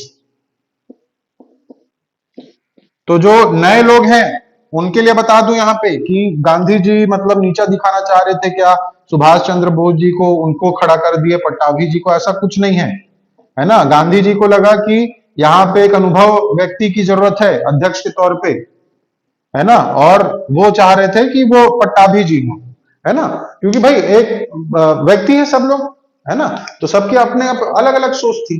तो दोनों के बीच ऐसा नहीं है, जो नए लोग पुराने लोग तो जानते ही हैं यहाँ पे गांधी जी का नेचर और सुभाष चंद्र बोस जी का नेचर कैसा है, दोनों क्या सोचते हैं एक दूसरे के लिए, हम लोग पहले डिस्कस भी कर चुके हैं। लेकिन जो नए लोग हैं उनको बता रहा हूँ कि यहाँ पे जो सुभाष चंद्र बोस हैं और गांधी जी हैं, आपको लग रहा है कि दोनों एक दूसरे के खिलाफ खड़े हैं, तो दोनों में एकदम कट्टर दुश्मनी है, इसको मारू वो इसको मारू, वो डंडा लेके दौड़े ये बंदूक लेके दो, ऐसा कुछ नहीं था। दोनों के बीच मतभेद था, लेकिन क्या नहीं था, मन भेद नहीं था। वेरी गुड, दोनों के बीच मन भेद नहीं था।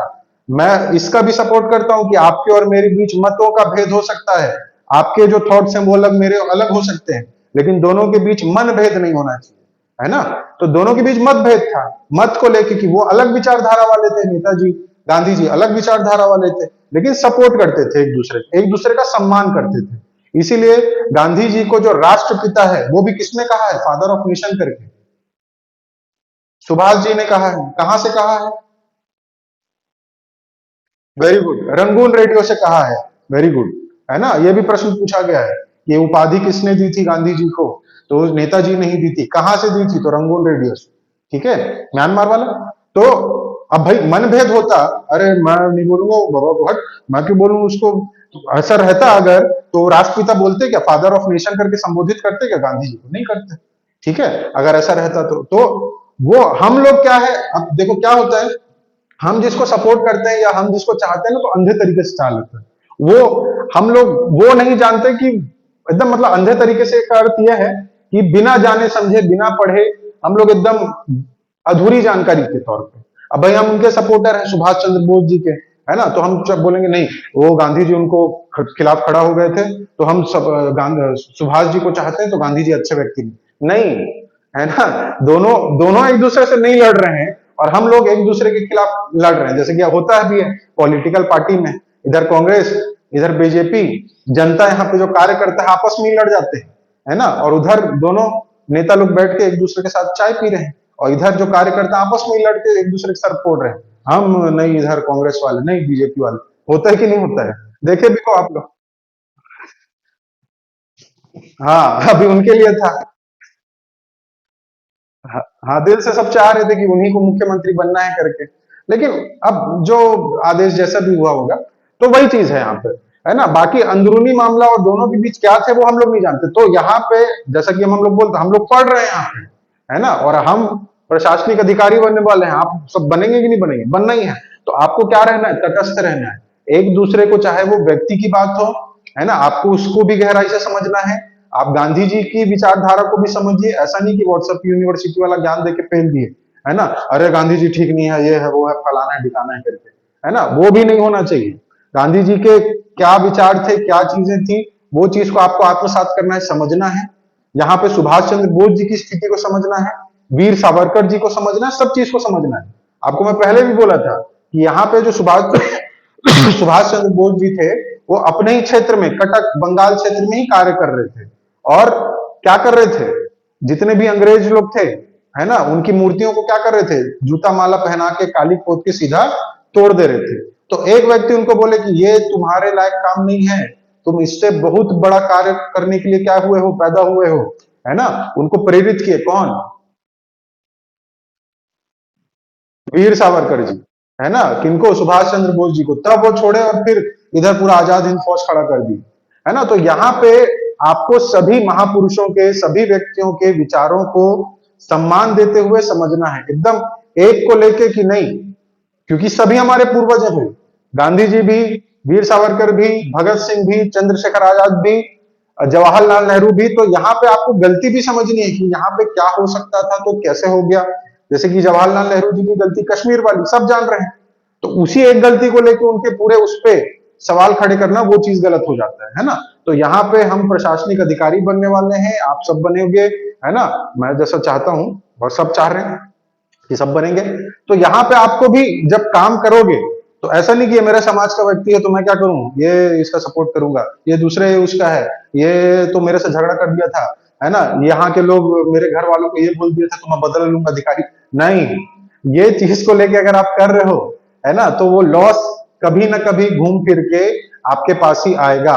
तो आपको यहाँ पे तटस्थ रहना है। ये नहीं कि मैं ये पार्टी का समर्थक हूं तो ये लोगों के साथ काम करूंगा, इसका समर्थक हूं तो ये नहीं।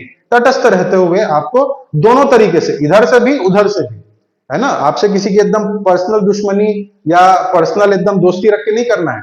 आपको यहाँ पे अपना जिला चलाना है, आपको अपना तहसील चलाना, आपको अपना विकास खंड चलाना, आपको अपना ऑफिस चलाना है। आपके अंडर इतने लोग काम करेंगे तो उनकी रोजी रोटी को देखते हुए, उनके कार्यों को देखते हुए, उनको संभालने का दायित्व आपके ऊपर है, अपने जिले को, अपने विकास खंड को।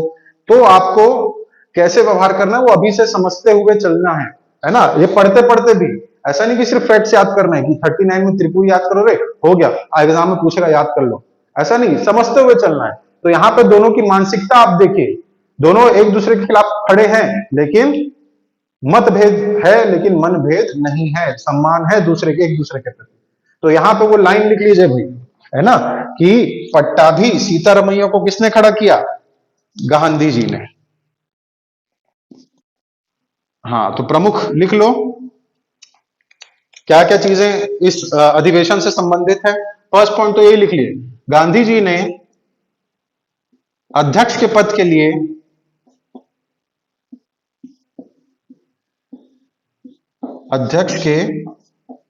लिए पट्टाभी सीतारमैया को खड़ा किया। पट्टाभी सीतारमैया को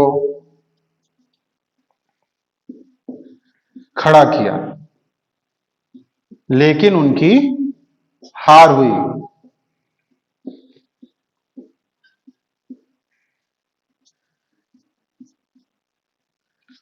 फिर इस पे गांधी जी का क्या कथन था? कथन गांधी जी का, पट्टाभी की हार मेरी हार है ना, उसको भी लिख लो। हालांकि ये आपके मेंस के हिसाब से है ना, उसमें आपको ये सब लिखेंगे, पट्टाभी की हार मेरी हार है। ये पॉइंट आपको याद रखना है। इसके अलावा और क्या हुआ, और क्या पूछता है कि जैसा भी डिस्कस किए थे, छत्तीसगढ़ के लोगों ने इस अधिवेशन में जब वो भाग लिए थे तो पृथक छत्तीसगढ़ राज्य बनाने की मांग रखी गई थी, है ना, तो आप उसको भी लिख लीजिए। और किसके नेतृत्व में रखा गया था? पंडित सुंदरलाल शर्मा, है ना, तो लिख लीजिए पंडित सुंदरलाल शर्मा के नेतृत्व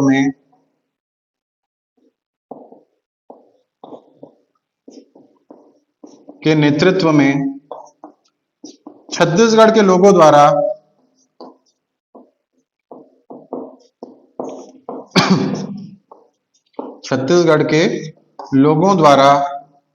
पृथक छत्तीसगढ़ राज्य बनाने की मांग की गई थी।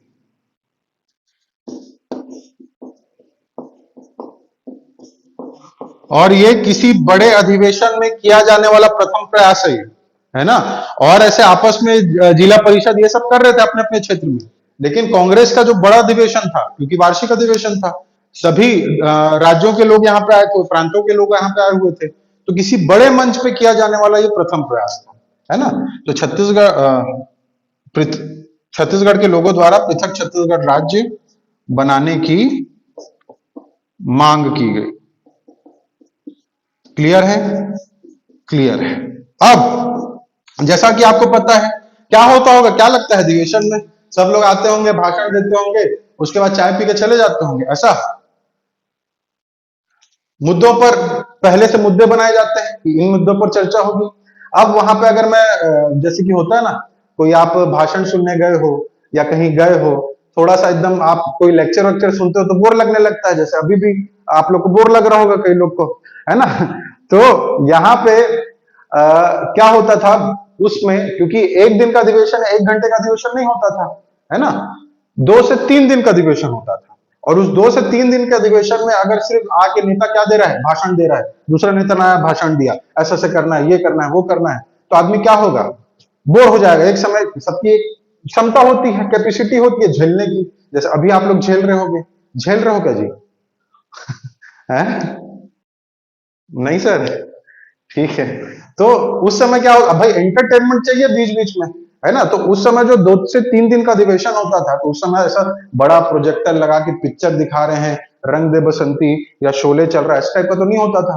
तो वहां पे एक संगीत समिति बनाई जाती थी, है ना? और उस संगीत समिति का क्या कार्य क्या होता था?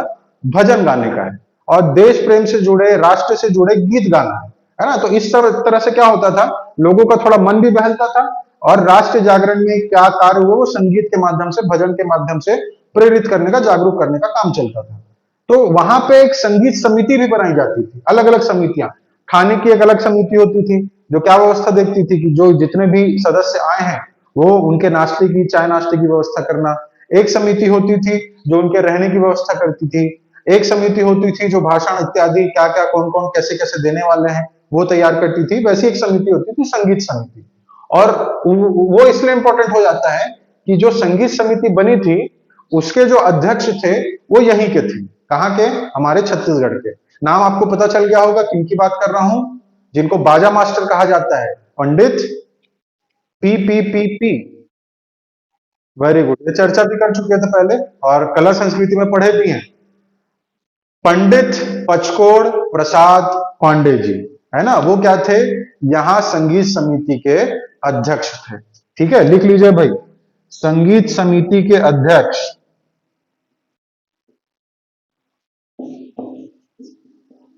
पंडित पचकोड़ प्रसाद पांडे। पी हॉर्न नहीं बजा रहा हूं, पर आप देख ही रहे हो, पंडित पचकोड़ या पचकोड़ प्रसाद पांडे। ठीक, क्या उपाधि मिली है इन्हें? बाजा मास्टर, है ना? उपाधि बाजा मास्टर की। और कौन सा बाजा बजाते थे ये? हालांकि सभी बजाते थे, है ना, सभी प्रकार के वाद्य यंत्र, लेकिन इनका एक प्रमुख था, हाँ, हारमोनियम इनका प्रमुख वाद्य यंत्र था। ये सब प्रश्न आए हुए हैं ना, सब प्रश्न इंपॉर्टेंट है, सभी पूछा गया है। प्रमुख वाद्य यंत्र क्या था? तो हारमोनियम। हारमोनियम कौन से प्रकार का वाद्य यंत्र है? तत्, वितत, धन, तुषीर, किस प्रकार का वाद्य यंत्र है?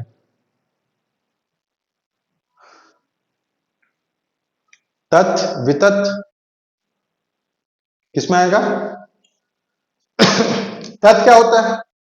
हाँ, हवा हवा से बचते करिए। तत् क्यों आएगा? क्योंकि उसमें तार है करके, तत् में आता है। ठीक है, देखिए, 4 प्रकार के होते हैं। तत् वाद्य यंत्र क्या होते हैं? जिसमें किसका प्रयोग होता है? हाँ, धागा या रस्सी, हाँ, जिसमें हाँ तार वो सब रहते हैं, जैसे गिटार, हारमोनियम, तार वाले। उसके बाद वितत क्या होते हैं? जिसको प्रहार करके बजाया जाता है। ठीक है, और जिसमें मेटल और लकड़ी दोनों का प्रयोग किया जाता है, जैसे मंजीरा हो गया, तबला हो गया, ये सब। उसके बाद सॉरी, हाँ, उसके बाद वितत धन क्या होता है? जिसमें सिर्फ मेटल का प्रयोग होता है, जैसे घंटी, ये सब हो गए। उसके बाद तुषीर, तुषीर क्या होता है? जिसको फूंक कर बजाया जाता है। ठीक है, तत्, वितत, धन और तुषी, ये 4 प्रकार के वाद्य यंत्र, ये सब आप पढ़ेंगे।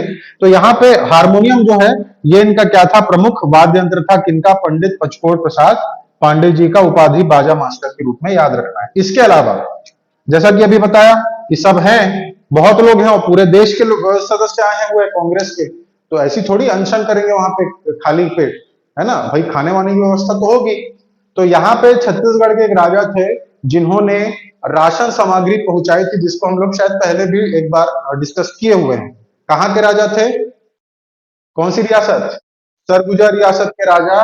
कौन? राजा रामानुज शरण सिंहदेव, है ना?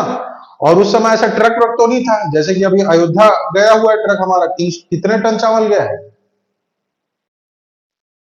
300 टन चावल गया हुआ है ना? पूरा 15-16 ट्रक में भरा गया। कितने ट्रक में भरा गया? 15 ट्रक, 16 ट्रक, कितने हैं? अब ट्रक व्रक की संख्या आप लोग को जरूरी नहीं याद रखना, 300 टन चावल याद रखना है, जो अयोध्या हम लोग दिए हैं। ठीक है, हमारे मतलब राम जी के ननिहाल से गया हुआ है, कितनी बड़ी बात है। और जो पहला भोग लगेगा राम जी को, वो भी कहाँ का रहेगा? छत्तीसगढ़ के चावल का रहेगा, पूरा भंडारा चलेगा उधर। तो अच्छा प्रयास था। तो वैसी उस समय इस अधिवेशन में सरगुजा रियासत के जो राजा थे जिनका नाम अभी आप लोग बताए, उस समय ट्रक व्रक तो थे नहीं, इतनी सुविधा थी नहीं। तो राजा महाराजा भाई हाथी घोड़े हैं, तो हाथी में लदवा के क्या किए थे, राशन भिजवाए थे कहाँ, त्रिपुरी। और लगभग ऐसा बताते हैं 52 से 53 हाथी में राशन लदवा के उन्होंने त्रिपुरी भिजवाया था। ठीक है, तो आप उसको भी नोट कर लीजिए। सरगुजा के राजा, सरगुजा शासक रामानुज शरण सिंह देव, रामानुज शरण सिंह देव द्वारा 52 हाथी, अब कई जगह 52 मिलता है, कई जगह 56 देते हैं, लेकिन आप 50 के ऊपर ही याद रखो। ठीक है, 50 प्लस थे, क्या थे, एलिफेंट थे, हाथी थे, जिसपे क्या रसद सामग्री पहुंचाई गई थी। तो लिख लीजिए, सरगुजा शासक रामानुज शरण सिंह देव द्वारा 52 हाथियों पर राशन लाद कर त्रिपुरी पहुंचाया गया था।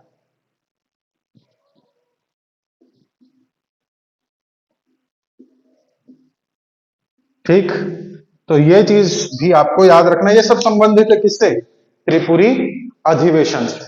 ठीक, तो चलो अभी यहीं तक देखते हैं। सबसे पहले 4 टॉपिक आज देखे हैं। एक, छत्तीसगढ़ महाविद्यालय की स्थापना। दूसरा टॉपिक क्या देखे हैं, टॉपिक बस बताइए, छुई खदान जंगल सत्याग्रह। उसके बाद तीसरा टॉपिक क्या देखे हैं, बदरा टोला।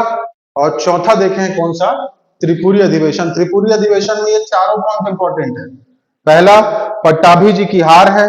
दूसरा, सुंदरलाल शर्मा जी के नेतृत्व अपनी मांग है। संगीत समिति के अध्यक्ष पचकोर प्रसाद पांडे जी हैं। और सरगुजा शासक रामानुज द्वारा क्या दिया गया है, हाथी में राशन सामग्री पहुंचा के वहां प्रदान करवाई गई। ठीक, तो अभी इतना ही आपको याद रखना है। इसके अलावा फिर बाकी जितनी भी चीजें उसको रिपीट करिएगा। कल की क्लास में हम लोग अगस्त प्रस्ताव और उसका क्या प्रभाव व्यक्तिगत सत्याग्रह, उसको हम लोग देखेंगे। इसके पहले का पढ़ रहे हो कि नहीं पढ़ रहे हो, रिपीट किए 1-2 बार शुरू से। 1 महीना बचा है गिन के। अब क्या तारीख है आज, 9 जनवरी। हाँ ठीक, 1 महीना ही मान लो, है ना। तो एक एक दिन अब से गिनना स्टार्ट कर दो। थोड़ा घूमना फिरना, इधर उधर जाना, बर्थडे मनाना, नाचना गाना थोड़ा सा कम कर दो। 1 महीने में क्या है जी, है ना। 1 महीना नहीं घूमेंगे, नहीं होगा तो क्या हो जाएगा। अगर एकदम ठाने हो तो, अगर आप मान के चल रहे हो कि मेरे को 1 साल मेरे पास और टाइम है, मेरे को अगले साल देना है, 2024 का देना है ना, पीएससी 25 में देना है, तो आप उस हिसाब से तैयारी कीजिए। लेकिन आप जो ठान लिए कि करो या मरो वाला स्थिति, है ना, गांधी जी का नारा था ना, करो या मरो, तो वो 1 महीने में आपको वही नारा को लागू करना है। ठीक है, करो या मरो। मरो का अर्थ यह है कि अब आर या पार वाला है ना। करो या मरो का अर्थ है कि आर पार, अब नहीं तो कब नहीं वाला। ठीक है, तो आप सब अपनी अपनी स्थिति, अपना अपना पढ़ाई सब जान रहे हैं, है ना। आप बस एक ही लाइन बोलूंगा कि आप अपने प्रति क्या रहिए, ईमानदार रहिए। ठीक है, अब पढ़ लूंगा, ये पढ़ लूंगी, फलाना कर लूंगा, इसके बाद देख लूंगा, तो फिर चिड़िया चुग गई खेत वाला हिसाब हो जाएगा। ठीक है, कम से कम वो सफलता, वो अब प्री निकले ना निकले अलग बात है, लेकिन आपके मन में ये मलाल तो नहीं रहेगा ना बाद में कि अगर मैं थोड़ा सा मेहनत कर लिया रहता या कर लिए रहती तो शायद मेरा ये 5 नंबर से 2 नंबर से 1 नंबर से नहीं चूकता। या क्योंकि भुक्तभोगी लोग जानते हैं कि 1 नंबर 2 नंबर से चूकना क्या होता है। ठीक है, तो वो स्थिति आप लोग के साथ पैदा ना हो, इसलिए बोल रहा हूं कि अभी जितना भी टाइम मिला हुआ है, रिपीटेशन पे अच्छे से ध्यान दे दो, है ना, जितना भी आप लोग पढ़े हो। और 1 महीना थोड़ा सा इधर उधर जाने का जो भी प्रोग्राम अगर आप लोग बनाए होंगे, मैं तो नहीं जान रहा हूं, है ना, तो उसको थोड़ा सा, अगर सीरियस टाइप से देना है एग्जाम, तो उसको थोड़ा सा पोस्टपोन कर लो बात के लिए। ठीक है, तो अच्छे से 1 महीना है भाई, अच्छे से तैयारी करना है, एग्जाम क्लियर करना है। ठीक, तो चलिए, और कोई डाउट रहेगा तो पूछिएगा, बाकी नेक्स्ट क्लास में देखेंगे। तब तक के लिए धन्यवाद। जय हिंद, जय जोहार, जय छत्तीसगढ़, जय भूमकाल, जय सतनाम, जय माता दी, जय श्री राम, हर हर महादेव, शुभ रात्रि, धन्यवाद, थैंक यू, शुभ रात्रि।